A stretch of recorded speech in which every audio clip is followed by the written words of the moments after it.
Moshe said to Paro, Behold, I go out from thee, and I will entreat Yahweh that the swarms of flies may depart from Paro, from his servants, and from his people tomorrow. Only let not Paro deal deceitfully any more, to not send the people away to sacrifice to Yahweh. And Moshe went out from Paro and entreated Yahweh. And Yahweh did according to the word of Moshe, and he removed the swarms of flies from Paro, from his servants, and from his people. There remained not one. But Paro made heavy his heart this time also, and he sent not the people away. Shemot, Exodus chapter 9. Then Yahweh said to Moshe, Go into Paro and tell him, Thus saith Yahweh the God of the Hebrim, Send away my people that they serve me. For if thou refuse to let them go, and wilt hold them still, behold, the hand of Yahweh is upon thy cattle which are in the field, upon the horses, upon the donkeys, upon the camels, upon the herds, and upon the flocks. There shall be a very grievous murrain. And Yahweh shall make a distinction between the cattle of Yisrael and the cattle of Mithraim, and there shall not die a thing from all that belongeth to the children of Yisrael. And Yahweh appointed a set time, saying, Tomorrow Yahweh shall do this thing in the land. And Yahweh did that thing on the morrow, and all the cattle of Mithraim died, but of the cattle of the children of Yisrael died not one. And Paro sent, and behold, there was not so much as one of the cattle of Yisrael dead.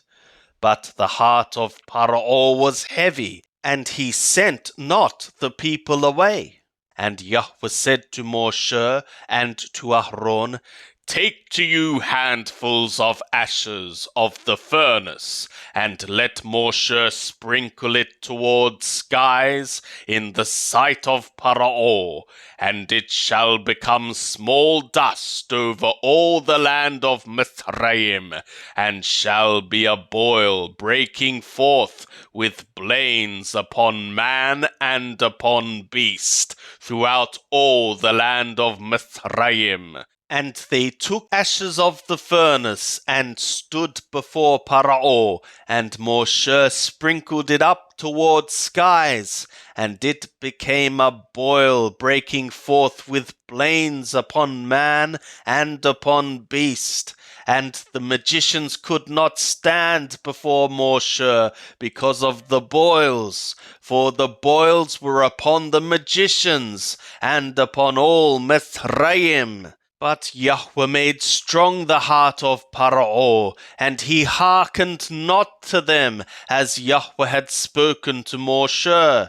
And Yahweh said to Moshe, Rise up early in the morning, and stand before Paro, and say to him, Thus saith Yahweh the God of the Hebrim, Send away my people, that they serve me.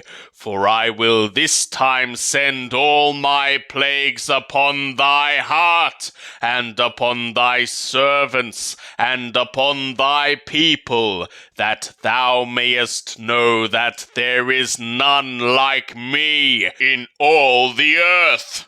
For now I had put forth my hand and smitten thee and thy people with pestilence, and thou hadst been cut off from the earth.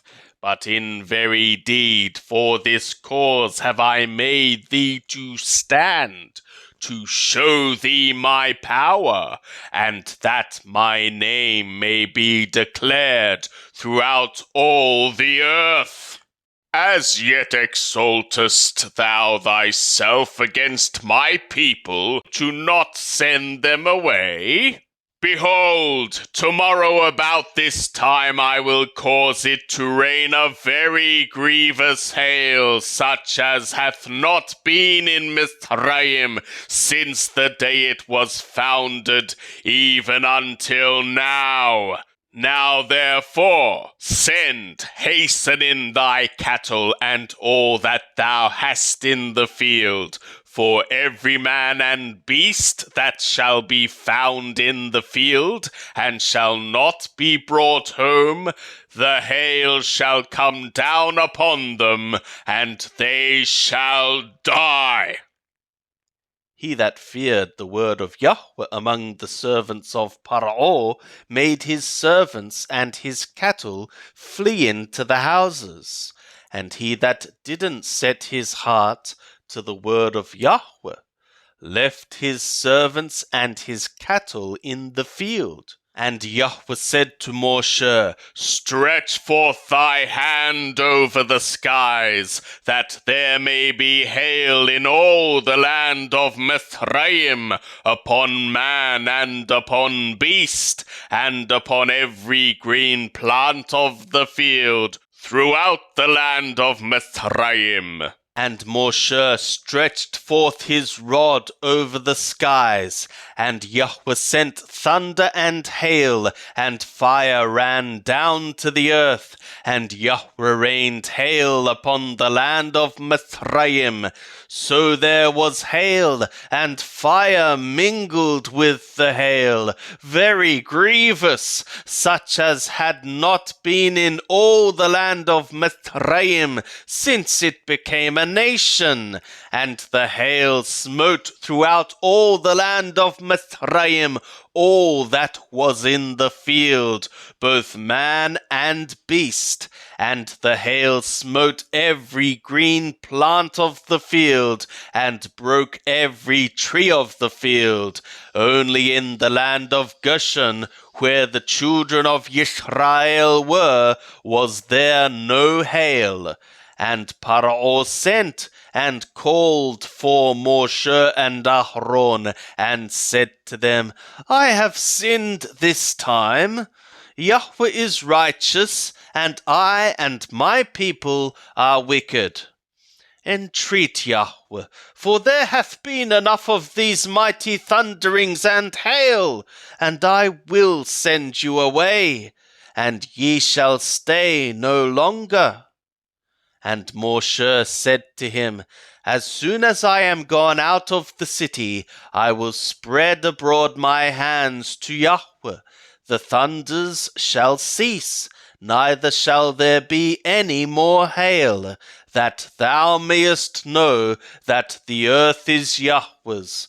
But as for thee and thy servants, I know that ye will not yet fear Yahweh God. And the flax and the barley were smitten, for the barley was Abib, and the flax was in bloom.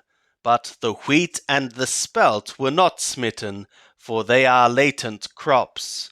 And Moshe went out of the city from Paro, and spread abroad his hands to Yahweh, and the thunders and hail ceased, and the rain was not poured upon the earth. And when Paro saw that the rain and the hail and the thunders were ceased, he sinned yet more, and made strong his heart, he and his servants. And the heart of Paro was strong, and he sent not the children of Israel away, as Yahweh had spoken by Moshe. And Yahweh said to Moshe, Go into Paro, for I have made strong his heart, and the heart of his servants, that I may show these my signs in the midst of them, and that thou mayest tell in the ears of thy son and of thy son's son what things I have wrought upon Mithraim, and my signs which I have done among them, that ye may know that I am Yahweh. And Moshe and Aaron went into Paro and said to him, Thus saith Yahweh the God of the Abrim, How long wilt thou refuse to humble thyself before me? Send away my people that they serve me. Else if thou refuse to send away my people, behold, tomorrow will I bring locusts into thy border.